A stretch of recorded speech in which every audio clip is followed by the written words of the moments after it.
Hello friends, you all are welcome again in your channel The Literary Arena.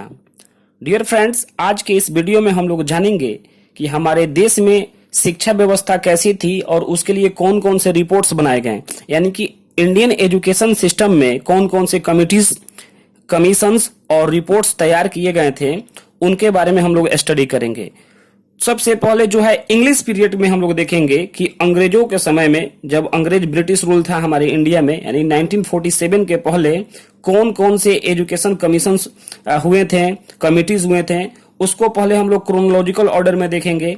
फिर next video यानी इसके part 2 में हम लोग देखेंगे पोस्ट इंडिपेंडेंस, यानी कि स्वतंत्रता के बाद कौन कौन से कमिटीज, कमीशंस और रिपोर्ट्स दिए गए थे, उसके बारे में हम लोग देखेंगे। यानी इंडियन एजुकेशन सिस्टम को 2 पार्ट्स में डिवाइड करके देखेंगे। तो हम लोग यहाँ देखते हैं इंग्लिश पीरियड में सबसे पहले जो रूल बना था वो था मैक्यूलेस माइन्यूट 1835। इसको हम लोग 1835 का एक्ट भी कहते हैं, 1835 एक्ट कहते हैं। और ये जो रिपोर्ट प्रस्तुत किया गया था, मेमोरेंडम जो प्रस्तुत किया गया था, वो किया गया था मैक्यूले के बारे में। टॉमस बैबिंगटन मैक्यूले, इनका पूरा नाम था टीबी मैक्यूले। ये मैक्यूले हुआ, आप यहां पर टीबी लिख सकते हैं, टीबी मैक्यूले, यानी कि टॉमस बैबिंगटन मैक्यूले के थ्रू ये रिपोर्ट दिया गया था, इसलिए इनके नाम पर भी इसे कहते हैं हम लोग मैक्यूलेस माइन्यूट 1835। और ये जो है इस रिपोर्ट में बताया गया था कि इंग्लिश एजुकेशन जो है वो इंडियन एजुकेशन से सुपीरियर है। उन्होंने सुपीरियर बताया था इंग्लिश एजुकेशन को। और ये जो है लॉर्ड विलियम बेंटिंग के समय, जो उस समय के गवर्नर जनरल थे ब्रिटिश इंडिया में, तो उनके द्वारा मैक्यूले के अपॉइंट किया गया था और मैक्यूले ने ये रिपोर्ट दिया था। और उन्होंने ये भी बताया था कि a single shelf of a good European library was worth the whole native literature of India and Arabia। यानी कि यूरोप के किसी एक लाइब्रेरी के सेल्फ को हम लोग देखते हैं तो वहां पे जितने भी पुस्तकें रखी हुई हैं एक सेल्फ में, वो पूरे इंडिया और पूरे अरब के सारे लिटरेचर से कहीं ज्यादा मायने रखते हैं, कहीं ज्यादा वो वर्थ है, उसका वैल्यू है। तो उन्होंने इंडियन एजुकेशन के प्रति जो है अपना सुझाव जो दिया था, उसमें इंग्लिश एजुकेशन को उन्होंने सुपीरियर बताया था और हमारे एजुकेशन को उन्होंने इंफीरियर बताया था। उसके बाद फ्रेंड्स सेकंड नंबर पे है एडम्स रिपोर्ट। ये रिपोर्ट जो है एडम के द्वारा ये प्रेजेंट किया गया था 1835 में ही, विलियम एडम के द्वारा ये एजुकेशनल रिपोर्ट प्रेजेंट किया गया था, इसलिए उन्हीं के नाम पर इसे एडम्स रिपोर्ट कहते हैं। और थर्ड जो है वुड्स डिस्पैच, जो काफी इंपॉर्टेंट है, इसको जो है Magna carta of Indian education system भी कहते हैं। ये 1854 यानी 1854 में ये प्रेजेंट किया गया वुड्स डिस्पैच, जिसको प्रेजेंट किया था सर चार्ल्स वुड। और चार्ल्स वुड को लॉर्ड डलहौजी, जो उस समय के गवर्नर जनरल थे, उन्होंने अपॉइंट किया था चार्ल्स वुड को। और उन्होंने जो रिपोर्ट दिया उसे कहते हैं कि Magna carta of English education. Magna carta यानी कि ये काफी इंपॉर्टेंट था ये रिपोर्ट। फिर उसके बाद फ्रेंड्स आता है द इंडियन एजुकेशन कमीशन 1882 और 83, 1882-83 में हुआ था। और इसका दूसरा नाम है हंटर कमीशन। हंटर कमीशन हम लोग इसलिए इसे कहते हैं कि इसके जो चेयरमैन थे वे सर विलियम हंटर थे, सर विलियम हंटर थे। और सर विलियम हंटर को लॉर्ड रिपन ने अपॉइंट किया था। और इसके बारे में इंपॉर्टेंट बात यह है कि इसे फर्स्ट इंडियन एजुकेशन कमीशन भी कहते हैं। इंडियन एजुकेशन कमीशन को फर्स्ट इंडियन एजुकेशन कमीशन भी कहते हैं। और फिफ्थ नंबर देखते हैं द इंडियन यूनिवर्सिटी एक्ट 1904।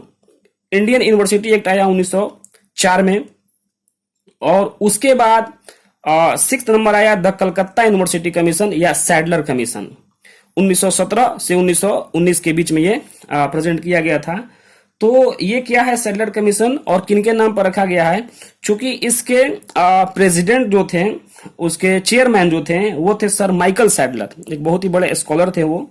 तो उन्हीं के नाम पर इस कमीशन का नाम रखा गया सैडलर कमीशन, 1917 से 1919 के बीच में।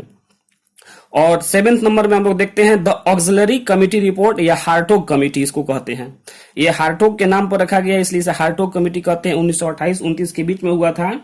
ये ब्रिटिश गवर्नमेंट ने सर फिलिप हार्टोग, इनका पूरा नाम है सर फिलिप हार्टोग, को अपॉइंट किया था कि इंडिया में सर्वे करने के लिए कि एजुकेशन का जो डेवलपमेंट कैसा है, एजुकेशन डेवलप कर रहा है या नहीं कर रहा है, उसमें क्या त्रुटियां हैं, तो उसको दूर करने के लिए ब्रिटिश गवर्नमेंट ने हार्टोग को अपॉइंट किया था, सर फिलिप जोसेफ हार्टोग को। तो उन्होंने जो रिपोर्ट शामिल किया तो उसे हम लोग कहते हैं हार्टोग कमेटी के नाम से जानते हैं, 1928 टू 1929।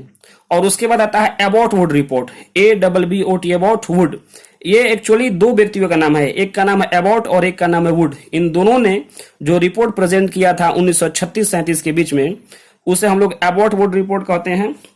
इनका पूरा नाम है मिस्टर एबॉट एंड वुड का नाम है सर SH वुड। तो ये हो गया एबॉट वुड रिपोर्ट। और इसी रिपोर्ट में पॉलिटेक्निक जो है एग्जिस्टेंस में आया था। पॉलिटेक्निक की जो अवधारणा है, जो पॉलिटेक्निक अभी पढ़ाई जाती है बच्चों को, तो उसकी अवधारणा जो है इसी रिपोर्ट के माध्यम से आई थी, यानी वोकेशनल एजुकेशन पे जोर दिया गया था इस रिपोर्ट के माध्यम से।